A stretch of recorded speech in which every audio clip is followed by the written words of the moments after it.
Good morning, church. Happy Sabbath. I'm sure you all already know who I am, but just really quickly, my name is Kelzey. I'm the daughter of Jill and Wayne, and I've been attending Nunawading Church since 2009 when we moved here from South Africa. Now, this sermon has gone through very, very many renditions and very many changes. When I first reached out to Paul last year, I had a very clear idea in my mind about what I wanted to talk about and the message that I thought that God wanted me to share. But there's a saying that I think goes, "We plan and God laughs." We often think that in life there's one big penultimate challenge, and then once we make it through that challenge, everything is okay again. And we become these amazing saved Christians forever. Because that's what we usually hear, right? We hear people give their testimonies and they say, X, Y, and Z happened and it was really, really difficult, and then some miraculous thing happened and then all was well, and now I'm just such a good Christian who's so on fire for God. And I know that idea has been very true for me, at least. For example, when I was 15 years old, I thought, okay, yeah, I've had my hard moments and that's it. I've made it out, and now I'm going to be the most amazing disciple for God ever. And then a new collection of things happened, and I found myself straying away from God again, and I was stunned. I was like, okay, but I've already had my challenge. I've already had my low point. How am I supposed to keep going?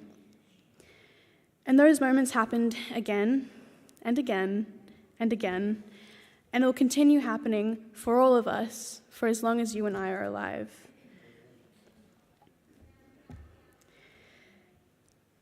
But I think that it's in those moments when we're absolutely stunned and shocked and confused as to how things could just keep possibly going wrong that God chooses to say, "But look at how far you've come. Look at these terrible and hard things that you've gone through in the past and thought you wouldn't survive, and you survived it anyway. You let me hold your hand as you walked one foot in front of the other, and you made it. So before you consider giving up, look at how far you've come." We've all been through some form of hardship or difficulties in our lives, and I think in the modern age that we're living in, struggle for most is part of our everyday life. If we turn back in the Bible to the Old Testament, starting in Genesis 37, we can see a really clear example of someone who went through a multitude of struggles. Family drama, slavery, false accusations, prison, and then even more family drama.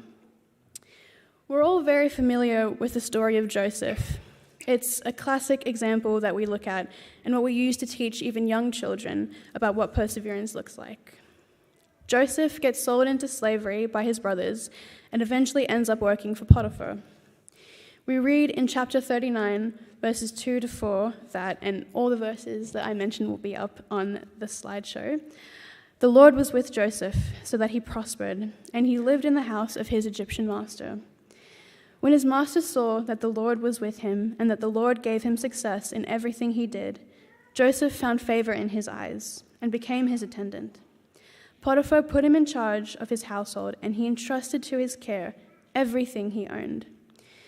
It's clear to us that because God was with him during this period of time, that he is able to prosper. Now, by this point, he's probably thinking, okay, yeah, I've made it through some hard situations in my life, but God had my back, and now look at me. I'm provided for, I've got all these amazing things going for me. This has to be the plan that God had in store for me. This has to be the plan God had all along, and all the hardships that I've had to go through were all to bring me right to this point. But then he gets wrongly accused by Potiphar's wife and thrown into yet another difficult situation where any of us would be forced to sit and wonder, how am I possibly going to get through this? But once again, if we read in verses 20 to 23, Joseph's master took him and put him in the prison, the place where the king's prisoners were confined. But while Joseph was in that prison, the Lord was with him.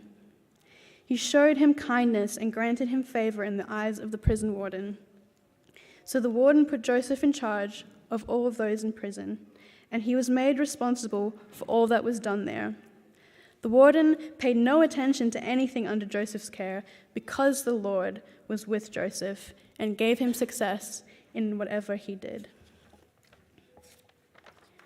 God shows up for Joseph and again carries him through this difficult time and allows him to thrive in a way that is so obvious and so clear that even the prison warden, even the external people in Joseph's presence could tell that God was at work, allowing him to do amazing things through his hardships. When we go on to read about this experience with the baker and the cupbearer, Joseph is probably thinking, okay, God, here we go. You've done it before with Potiphar's house, and then being in prison, you're definitely going to do it again. You're going to get me out of this hard situation right now. But we read those very sad lines in chapter 40, verses 23. The chief cupbearer, however, did not remember Joseph. He forgot him. Chapter 41, verses 1, we see that 2 whole years went by before Pharaoh had his dream. 2 full years, Joseph continued to sit in prison, believing that this was finally it. He'd hit the lowest point in his life, and this was how it was going to be. But we know that because of the dream he interpreted while he was in prison, God gave him the ability to again interpret the dream for Pharaoh, which ultimately led him to become one of the most powerful men in Egypt. I think it's also very easier than we might think, to get caught up in being stuck and settling for this idea that here, where we are right now, doing what we're doing, being in the career that we're in, or the uni course, or the relationship, or illness, or whatever hardship it is that we're going through, and thinking, okay, this is it. I'm stuck here. There's no way for me to get out of this. This is just where I am and how my life is always going to be. We often make the mistake of forgetting that if you've made it this far, if God has been able to guide you this far through the ups and downs of life that have happened over and over again, through the circumstances that have led you to that point in your life in the first place, what is to say that he cannot guide you further into something even more incredible than what you're stuck in and settling for now? What's to say he cannot use the pain that you feel is too insurmountable to possibly deal with in order to create something so wonderful that it's beyond your comprehension? Another really great example, I think, is the story of Esther. From what we read in Esther chapter 2, verses 7, Mordecai had a cousin named Hadassah, whom he had brought up because she had neither father nor mother. When he had brought her up because she had neither father nor mother, this young woman, who was also known as Esther, had a lovely figure and was beautiful. Mordecai had taken her as his own daughter when her father and mother died. At this point in her life, Esther probably thought, okay, this is it. This is just who I am, and nothing is going to change. But as we know, God had other plans for her. God took her from who she was and where she was in her life and made her into a queen. And not only did he make her into a queen, but he eventually turned her into a hero, a savior for his people. When I was younger, one of the things that I remember most about Sabbath afternoons was that my brother and I would watch VeggieTales. Now, I don't know if any of you have heard of it or seen it, but the story of Esther is one of the VeggieTales movies that they've made, and it was one of my favorites. For a very long time, I actually thought that Esther was a vegetable, but I know better now. So I'm just going to play a clip from that movie really quick. Ezzy! Ezzy! Cousin Mordecai? What is it? Oh, he's done it. He's finally done it. Who? Done what? Look! What's this? It's an edict. In just a few days, all of us, our whole family, will be sent to the island of perpetual tickling. What? Who did this? Oh, who do you think? Haman! I told you he hates us, hates our whole family, and now he's done it. He got the king to sign this, and we'll all be banished. Oh, what are you gonna do? Well, that's just it. I can't do anything. I'm just a guard. But you're the queen. What do you mean? You must go to him. You must go to the king. What? Don't you know what happens to people who appear before the king uninvited? Esther. Remember the Peony brothers? Esther, there is no other way. You are the only one who can stop this. No, I'm not gonna. I didn't even want to be the queen. No, you're smart, Mordecai. Think of another way. Esther, there is no other way. I wasn't even brave enough to go to my friend about the apple, and now you want me to go to the king? Even if he doesn't banish me for showing up, why would he listen to me? I mean, Haman is his right-hand man. I can't tell you what to do, but I can tell you this. You wanted to know why you were here, why you became queen. I told you God must have a reason. Esther, perhaps he put you here for such a time as this. Perhaps this is the reason. So, obviously, we're at the part of the story where Mordecai is trying to persuade Esther to talk to the king about the order to kill all the Jews. And she's saying to him, no, I can't do this. I didn't want to be queen in the first place, and I'm afraid. Why would the king listen to me? And I reference this movie specifically because, ironically, it highlights in such a real and human way how much fear controls our ability to be used for greatness. And then Mordecai looks at her and he says, and this is taken directly out of Esther 4, verses 14, Esther, perhaps he put you here for such a time as this, or perhaps you were made queen for such a time as this. Sometimes when God tries to move in our lives, we meet him with the same hesitation and fear. We'll often say things like, God, I can't do this, I'm too afraid to do this, and feel like we can't possibly do what we're being called to do, or make it through the difficult situations that we found ourselves in. And all we feel like we can do is to remain in the state that we're currently in. But perhaps he put us in these hard situations. Perhaps he put us in these places of uncertainty, of spiritual darkness, in order to eventually use us for something spectacular. Perhaps he put you here for such a time as this. You see, if Joseph had given up when his brothers had sold him into slavery, or when he was thrown into prison, he would never have become the most powerful man in Egypt. If Esther had let her fear control her, if she had remained in the false sense of security that she lived in, she wouldn't have rescued a whole nation of God's chosen people. We can take these examples of these two stories in the Bible and see them as very real and applicable examples of the beauty of not remaining stuck in a situation or in a hardship or in pain, and to be able to fully see what can happen when we allow God to guide us and provide us with the sustenance to persevere. To see how God is calling all of us to look at how far we've come, how far he's brought us, to see how much we've overcome, and to realize that there is still so much more that he can do with us. I think in order for us to better understand how we can find the courage to demonstrate perseverance in our own lives, we need to turn to the one place where all of our strength should come from. There are 3 concepts of what perseverance can look like that I want to explore today.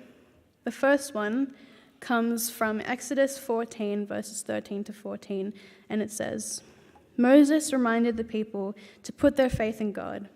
Do not be afraid. Stand firm, and you will see the deliverance the Lord will bring you today. The Egyptians that you see today, you will never see again. The Lord will fight for you. You need only be still." In this verse, we can see that sometimes in order for the storm to settle, in order for God to do his work in your life, perseverance looks like being still. You see, in today's society, we can often find ourselves moving and fighting for what we think we need and trying to go where we think we need to be. But often, we're swimming against the current and swimming away from what God actually has in store for us. Sometimes, in order to see the way that God has delivered us, sometimes in order to see just how far we've come, we have to be still and let God do the fighting for us because he knows where you need to go. The second verse is found in Hebrews 12, verses 1 to 3, and it says, "Therefore, since we are surrounded by such a huge crowd of witnesses to the life of faith, let us strip off every weight that slows us down, especially the sin that so easily trips us up, and let us run with endurance the race that God has set before us." We do this by keeping our eyes on Jesus, the champion who initiates and perfects our faith. Because of the joy awaiting him, he endured the cross, disregarding its shame. Now he is seated in the place of honor beside God's throne. Think of all the hostility he endured from sinful people, then you won't become weary and give up. Now, this one almost sounds like the complete opposite of what we just read. But sometimes we are called to put in the hard work and trust that God is helping to carry us through trials and hard times. To trust that God will give you the strength in your times of need, to fight against whatever it is that you're struggling with. All we need to do is think of the example that Jesus set for us by taking upon the ultimate suffering and enduring it all because he loved us. And finally, 1 Timothy verses 6 to 12. "But you, take courage. Do not let your hands be weak, for your work shall be rewarded." Church, there is a promise that if we persevere, if we continue to trust God's guidance in our lives and allow him into our hearts, there's a promise of a great reward that he has for us, where we can finally fall into his arms and he can say to us one last time, "Look how far you've come," and finally say, "Now you can rest." I'm sure some of you might be wondering why I chose this particular background for my PowerPoint. Well, the title of this sermon was actually based on an experience I had many years ago, I think like 8 or 9 years ago, when I was in Pathfinders. And we did what I believe was a cross-country skiing camp. Now, one thing about me is I love my sports, any kind of sport.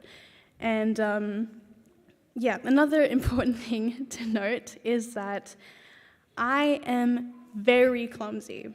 Like, if you ask anyone in my family, they'll be able to tell you I will walk into, trip over, or fall over anything that is in my path, even if there's nothing there. So at this camp, I was very excited to give skiing a go. And so, I get there, pull on all of my gear, get out into the little practice area, and I was terrible. And there was this hill that you had to get up in order to actually start the course, and I was struggling. I could not make it up for the life of me, and it was so, so frustrating. And again, another one of my flaws is that I want to be immediately good at something. Like, if I try it out for the first time and I'm not naturally gifted at it, I struggle to enjoy myself. And so I looked over to my friend, her name's Laura, who some of you might know, and I'm like, Laura, I can't do this. I can't even make it up this hill. How on earth am I actually going to ski? And she looks at me and she says, look, you came out here, you put the gear on, you're here now, like, just come on, you can do it. And eventually, I managed to hobble up the hill, and I really have no idea how I did it. And I thought, okay, I did the hard part. The rest of this looks mostly flat. There doesn't seem to be any absolutely massive hills like the one that I'd just gotten up. And I was like, okay, perfect. I can totally do this. And so we're going along and we're skiing, and I'm feeling totally super confident, like way, way, way more confident than I should have been feeling based on just how much I struggled to get up that hill in the first place. But I was doing well. And something that I didn't mention earlier was that because I was struggling so much to get up the hill, I'd gotten really, really hot. And so at this point, I'd taken off my big snow jacket, taken off the little zip-up jacket underneath, and also taken off my gloves. Because I thought, you know what, I'm so hot right now, I'm just going to keep skiing, I'm going to get even more hot, may as well just take it off now. So I did, and I left at the beginning of the course without any backup for if I did end up getting cold. And so we're going along with skiing, I'm feeling really, really good, and that's when tragedy strikes. See, the path that we were on wasn't super wide, and there was a fair bit of debris on the ground, and I hit a stick. And I tripped over, and I fell straight into a puddle of water. And as soon as I felt the ice-cold water seep through the clothes that I was wearing, I immediately thought back to the clothes that I'd left at the beginning. I was so angry, and I was so cold. My hands had turned this vibrant shade of purple, and not to mention, I was very, very hungry, which all of this just makes for a very dangerous combination, and I wanted to give up. I didn't care what that meant or what that looked like. I just knew I couldn't go any further, and so I sat down and I started to cry. Laura then came up right next to me and helped me to calm down, and she said, look, Kelzey, I know you're cold, I know you're hungry, but remember when you couldn't even get up that hill, and now we're almost finished? Look how far you've come. In our lives, we're going to get cold, we're going to get hungry, we're going to struggle, and we're going to find ourselves in very real pain. And it's not going to happen once, it's not going to happen twice, it's going to happen again and again. It's not a new experience for any of us because as a result of the world that we live in, we're constantly going to find ourselves in situations where we feel like we simply can't keep going, where we feel stuck in a place that's impossible to get out of, where we're trying to get comfortable in these uncomfortable situations because we think that that's all we can do, is to try and adapt and settle. But God says, I know you're afraid, I know you're hurting, I know you're tired and you feel like you can't do it anymore, but let me carry you through this. Give me the weight and the hardship, and don't forget how much I've already brought you through. You don't have to be stuck. You don't have to settle, because this too shall pass. He says, look how far you've come, and look how far I can continue to take you. I want to finish on this one verse that I really love that comes from Isaiah 46, verse 4, particularly the New International Version that says, even to your old age and gray hair, I am He. I am He who will sustain you. I have made you and I will carry you. I will sustain you and I will rescue you. And I think this just perfectly highlights the way that God says You've made it to where you are, or to this particular stage in your life, and he's saying, I've been there with you the entire time. I brought you this far, and I will continue to do so. You don't have to stay stuck and struggling here. You don't have to feel lonely or abandoned or afraid. I will carry you, and I will sustain you, and I will rescue you, because I love you, and look how far you've come.